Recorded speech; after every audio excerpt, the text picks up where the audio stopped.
À la fin des années 50, quand il va à Londres, Hugo suit des cours à la Royal Academy of Watercolour et c'est là qu'il apprend la technique de l'aquarelle, qu'il développe tout au long de sa vie, et on voit sur les 10 dernières années de sa vie une maîtrise absolument extraordinaire d'un art qui est très très difficile. Parce que comme disait Hugo Pratt,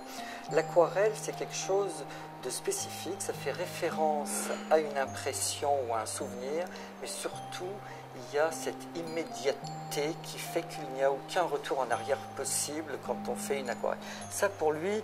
et c'est vrai que quand on le voyait faire ses aquarelles, tout ça se passait en l'espace de 2-3 minutes de temps et l'aquarelle était faite. C'était quelque chose de fascinant quand on le voyait travailler.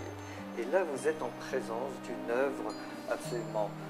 personnellement, que je trouve exceptionnelle, dans la mesure où il y a tout, il y a le mouvement, il y a une simplicité, il va directement à la chose, et on voit cette espèce de maîtrise donc, technique de l'aquarelle. Quand on voit cette œuvre de loin, on a l'impression qu'on a des taches, on ne sait pas très bien ce que c'est, on est dans l'abstraction la plus totale, et au fur et à mesure qu'on s'avance, c'est là qu'on voit la précision des papous donc en Nouvelle-Guinée. Et